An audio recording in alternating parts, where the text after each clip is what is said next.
Mimi ndio dawa ya kasongo. Akisikia mimi anahara, ndio ananitumia wakora ya kunipiga. Lakini nyinyi vijana sasa munikinge. Mutanikinga vijana.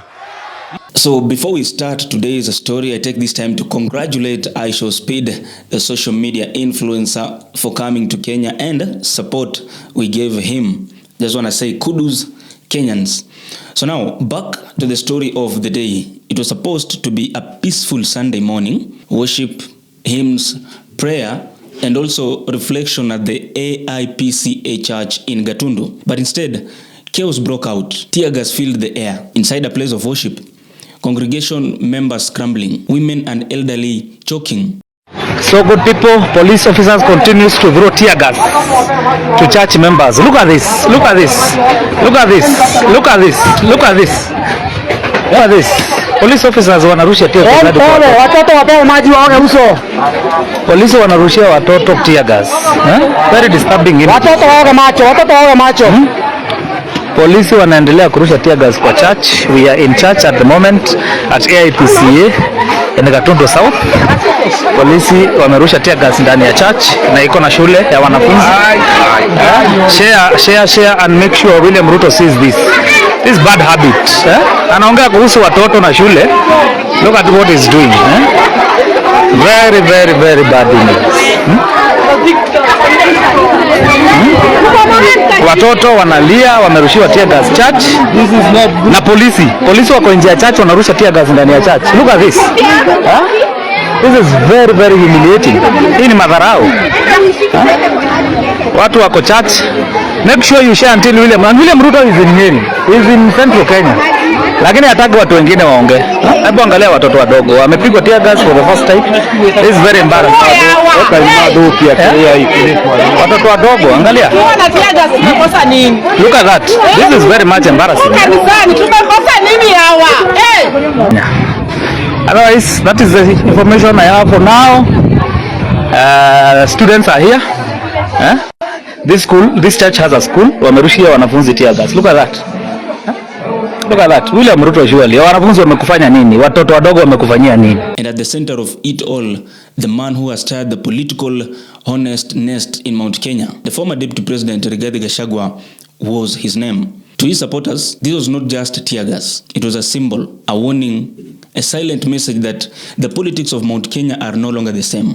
The ground is shaking and the war for control has officially escalated. But now, standing before a shaken congregation, former Deputy President Rigathi Gachagua did not mince his words. He went straight for Matatu owners, straight for those he believes are fueling chaos, ferrying political goons, and turning a democratic space into a battlefield. He warned them, I will write to you, I will call you out. Mimi ndio dawa ya kasongo. Akisikia mimi anahara, ndio ananitumia wakora ya kunipiga.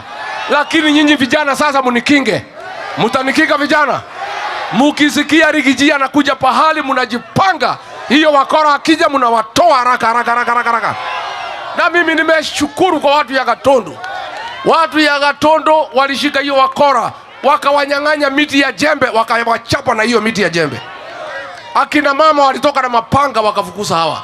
Kwa sababu kama Kasongo anataka kutuangaisha, lazima tujikinge sasa. This was not just no longer politics. It was about a declaration of confrontation. But then he raised a deeper question, a question that echoes beyond Gatundu, beyond the church, beyond the tear gas. Who is speaking for the people of Mount Kenya?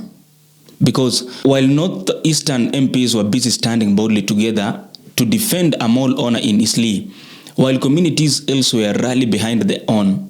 Juzi nimesema mambo ya mfanyabiashara hapo na mall pale Eastleigh anafinya wakulima wetu wa mchele. Hao ma MPs wananipiga, wanatetea huyu mfanyabiashara.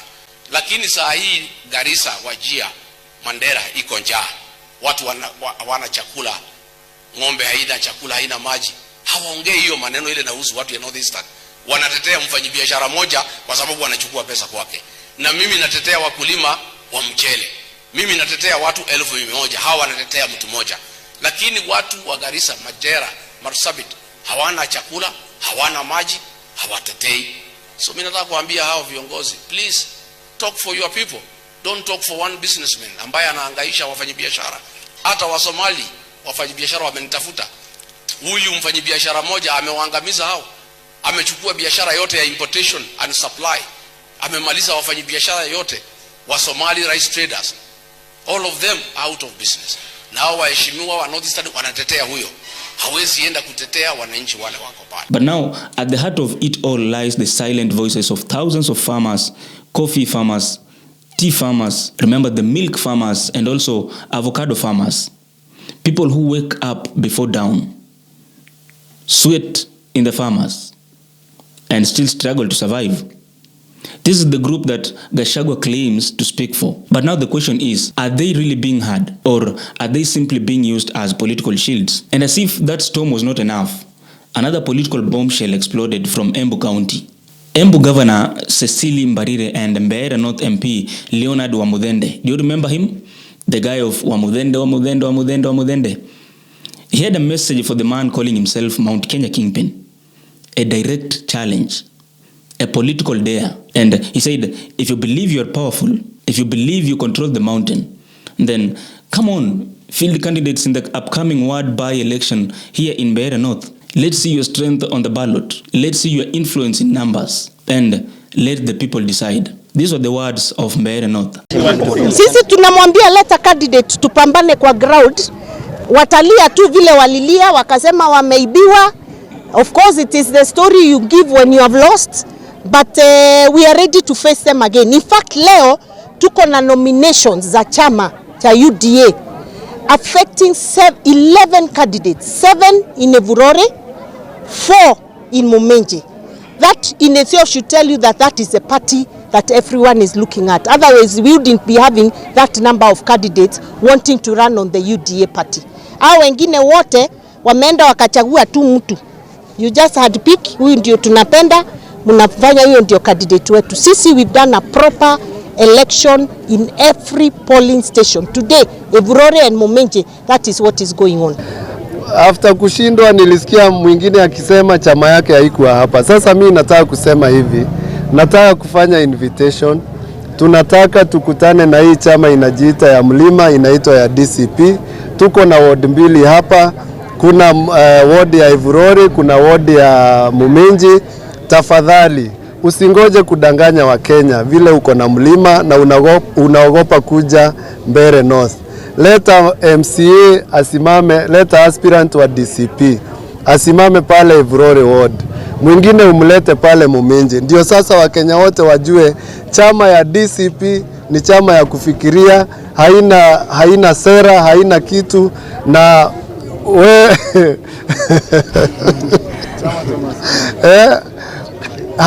hawana sera yoyote, ni matusi peke yake. Not speeches, not rallies, not loud declarations. But now I want you to remember that this is the new battlefield. So now the mountain is watching. Farmers are watching. Youths are watching, and leaders are calculating. Some are quietly celebrating the chaos, hoping to rise from it. Others are so nervous because the unity once associated with Mount Kenya is seen fading. On one side is Rigathi Gachagua, very loud, unapologetic, bruised, but still standing. Wewe William Ruto huko chinga udhaya kwetu. Hakuna mtu anauliza wewe. Mbona unatusumbua kanisani? Si uachane na sisi bwana. Ulinitoa ofisi, sasa uachane na mimi. Mbona unanifuata mpaka ndani ya kanisa? Mimi ulinitoa na nikaambia watu yangu wanyamaze, wasitoe fujo, nikawaambia wakikasirika waibe. Na nikatosheka na nikakubali umenifukuza. Mbona unanifuata mpaka kanisani na wakora na polisi? Wachana na sisi bwana. Leave us alone. Wewe endelea na mambo yako ya Singapore na mambo ya uongo. Tukutane kwa debe. Si ndio? And on the other side are leaders challenging him, questioning him and daring him to prove his dominance. In the middle are the people, remember, very confused, divided and struggling with the real problems while the leaders fight political supremacy wars. And as Northeastern leaders stand united for one of their own, Mount Kenya is left shaking. The question is, who will stand for us? Who will speak for our farmers? Who will protect our economic future? Who truly carries our voice. The mountain is restless. The politics are heating up. The battle for dominance is no longer a secret. It is unfolding live before the nation. And this, let me tell you and repeat again, this is only the beginning. Remember to catch up here at Havana Media if you want stories like this and others. Make sure that you subscribe to Havana Media, follow, like the videos, share the link, and remember to make a comment below the video. My name is Oduor Rabili. Until next time, see you.